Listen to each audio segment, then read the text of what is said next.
우리 사랑하는 얘들아, 반갑다. 사랑하는, 그래. 이렇게 얘기 시작하면 이제 끝이 안 나기 때문에 조심해야 돼요, 제가. 네, 우리 청년들 반갑습니다. 수련회 때 본 청년들도 있고, 못 본 청년들도 있는데, 제가 금년 청년들 수련회 할 때 커피차를 보냈더니 인사하는 친구들이 너무너무 많았어요. 제가 쿠쿠 밥을 2번 사줘도 뭐 별로 인사도 안 하더니 사실 돈이 훨씬 더 많이 들었거든요. 3배, 4배 더 들었는데도 별로 인사가 없더니 확실히 이렇게 감성이 맞아야 뭐가 되는가 봐요. 그래서 커피는 훨씬 싼 걸로 제가 잘 막았는데 하여튼 인사해줘서 고맙고, 네, 여러분 또 열심히 하니까 뭐 주께서 인해 주시면 내년에도 보내주도록 애써 볼게요. 여러분 박수 치면 안 돼. 다 못 보내기 때문에.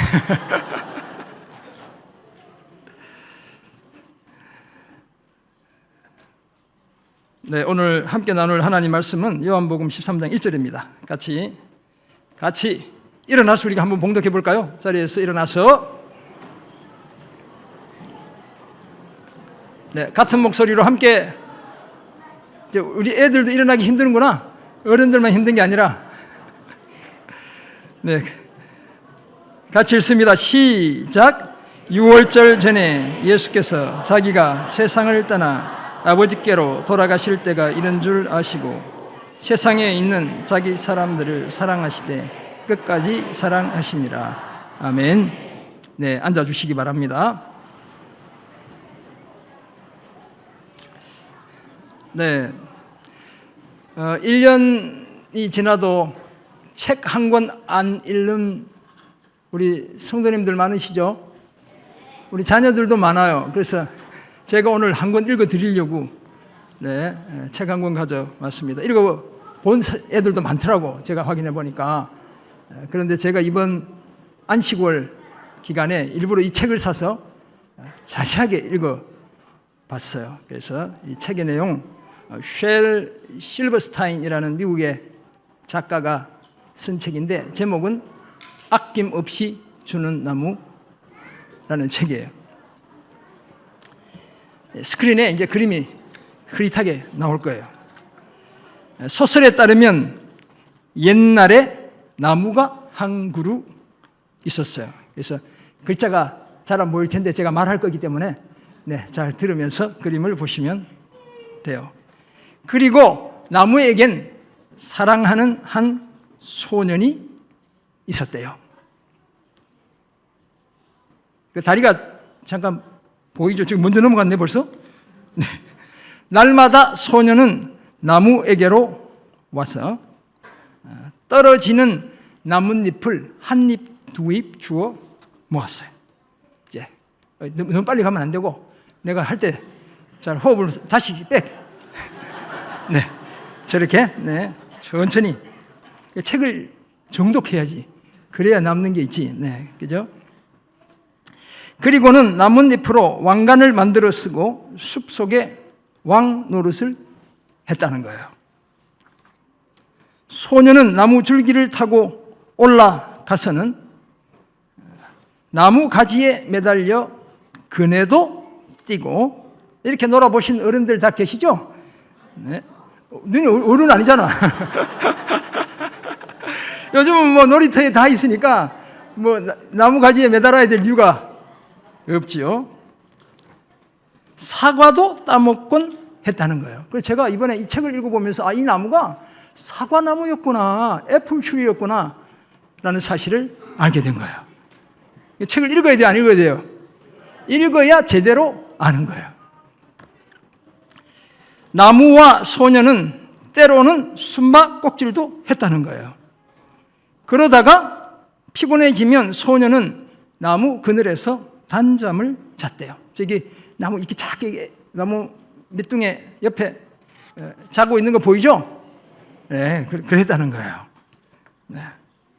소녀는 나무를 무척 사랑했고, 나무를 껴안고 있어요 지금. 나무는 어떻게 했다고요? 행복했대요. 근데 이게 행복한 게 사실 나무의 입장에서 보면 별로 행복한 게 아니에요. 나중에 보면 제가 읽다가 화가 났어요. 하지만 시간이 흘러갔어요. 그리고 소년도 점점 나이가 들었다는 거예요. 우리 저기 사무실에 있는 애였다가 이렇게 큰 청년들이 되고 저 위에 계신 우리 누님들이 다 된 거예요. 네. 그렇게 됐다는 거예요. 네. 나무는 깨가 벌써 커서 이제 가고 없으니까 홀로 있을 때가 많아진 거예요. 그러던 어느 날 소년이 나무를 찾아갔을 때 나무가 말해요. 얘야, 내 줄기를 타고 올라오렴. 가지에 매달려 그네도 뛰고 사과도 따먹고 그늘에서 놀면서 즐겁게 지내자. 그랬더니 소년이 이렇게 말해요. 난 이제 나무에 올라가 놀기엔 너무 커 버렸는걸. 난 물건을 사고 싶고, 이제 돈을 밝혀요. 얘가 신나게 놀고 싶단 말이야. 그래서 돈이 필요해. 내게 돈을 좀 줄 수 없어. 소년이 말하죠. 그랬더니 나무가 돈이 있어요, 없어요? 없어요. 미안하지만 내겐 돈이 없는데 라고 대답해요. 내겐 나뭇잎과 사과밖에 없어. 얘야, 내 사과를 따다가 도회지에서, 이 도회지는 도시를 가리켜요.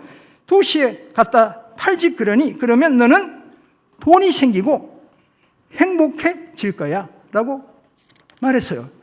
내 사과 따서 팔아서 필요한 돈 마련하라고 얘기해 준 거예요. 그러자 소년은 냉큼 나무 위로 올라가 사과를 따서는 가지고 가버렸어요. 그런데 나무가 어떻게 했다고요? 행복했대요. 이 바보 같은 나무가 행복했다는 거예요. 그러다 떠나간 소년은 오랜 세월이 지나도록 돌아오지 않았고 나무는 슬펐어요. 그러던 어느 날 소년이 돌아온 거예요. 나무는 몹시 기뻐 몸을 막 흔들면서 말을 하는 거예요. 얘야, 내 줄기를 타고 올라오렴. 가지에 매달려 그네도 뛰고 즐겁게 지내자. 그랬더니 소년이 뭐라 그래요? 난 나무에 올라갈 만큼 한가롭지 않아 라고 말하죠. 내겐 따뜻하게 지낼 집이 필요해. 아내도 있어야겠고 자식도 있어야겠고 이제 시집 장가갈 때가 다 된 거야. 그래서 집이 필요하단 말이야. 내게 집 한 채 마련해 줄 수 없어 라고 말하죠. 그랬더니 나무가 집이 있어요, 없어요? 없어요. 그래, 여기 똑똑하다. 네. 훌륭한 딸이 될 것이다.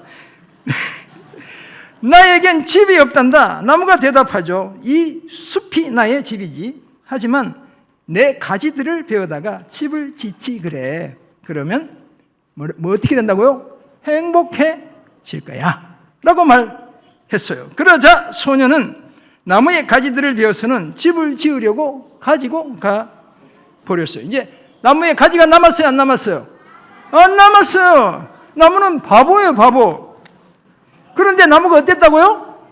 행복했대요. 또 이럴 수가 있나요?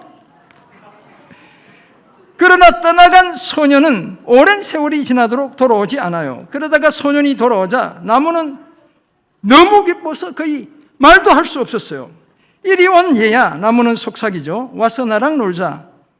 그랬더니 소년이 아니에요. 난 너무 나이가 들고 비참해서 놀 수가 없어 라고 말해요. 그리고는 배가 한 척 있었으면 좋겠어. 멀리 떠나고 싶거든. 내게 배 한 척 마련해 줄 수 없어. 나무가 배가 있어요, 없어요? 있어, 없어? 나무 없어요. 그럴 때 나무가 뭐라 그래요? 내 줄기를 베어다가 배를 만들렴.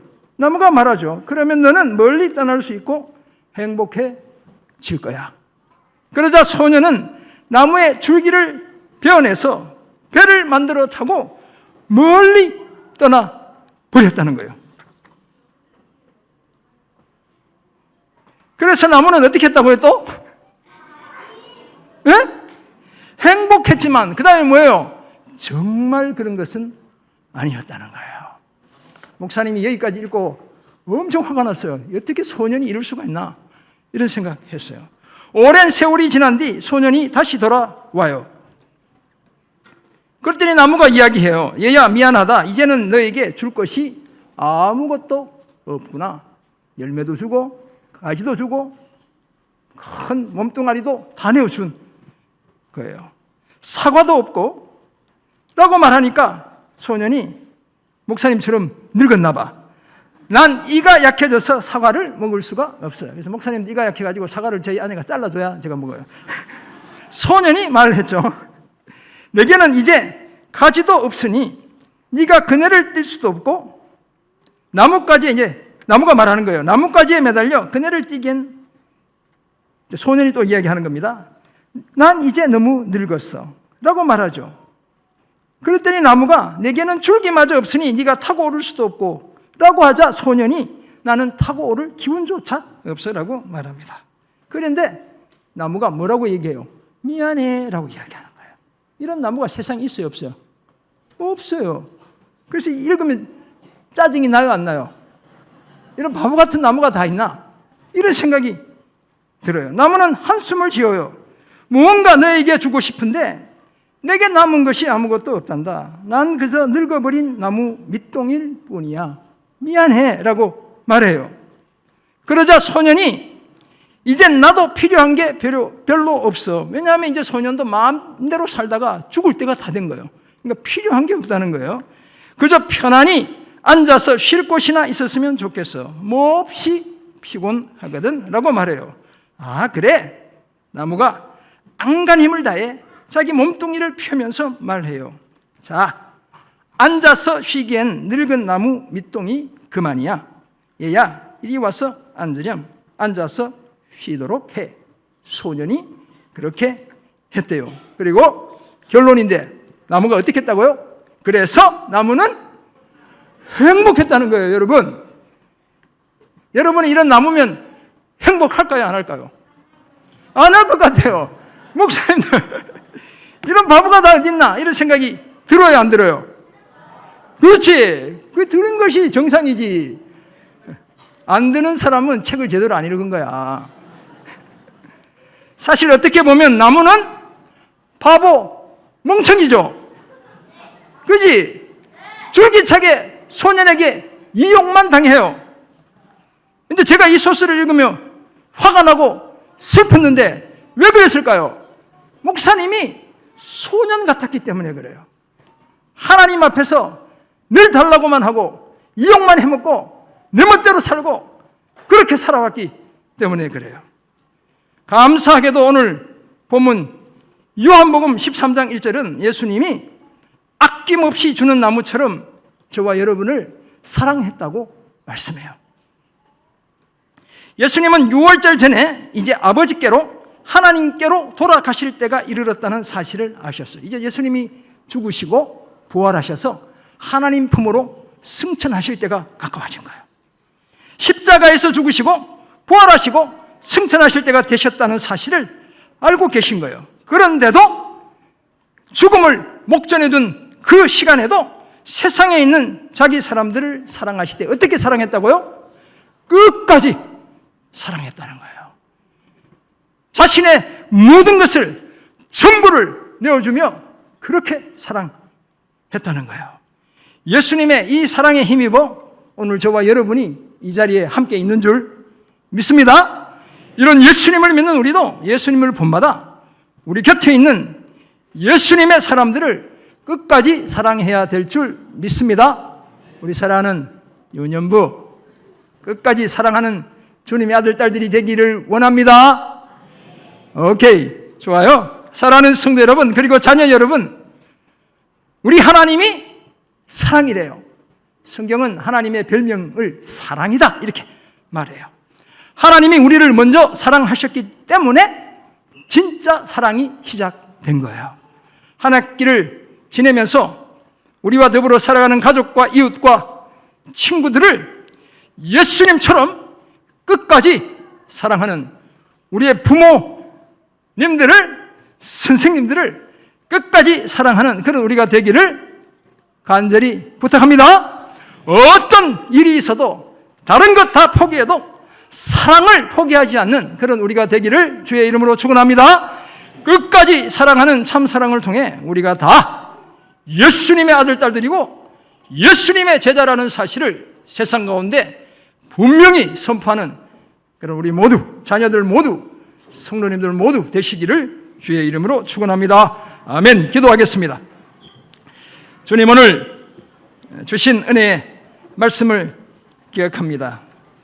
아낌없이 주는 나무가 되셔서 목숨까지 내어주신 사랑하는 예수님, 가장 소중한 독생자를 십자가에 내어주신 사랑하는 하나님 아버지, 그 사랑, 그 은혜 힘입어 오늘도 우리가 함께 살며 복된 주님의 자녀된 날들을 누리고 있음을 기억합니다. 우리 사랑하는 자녀들, 그 사랑에 비치고 살아가는 하나님의 백성들이오니 사랑하며 복된 삶을 한 학기 내내 살아내는 은혜와 축복 주여 허락해 주옵소서. 감사드리며 예수님의 이름으로 기도합니다. 아멘.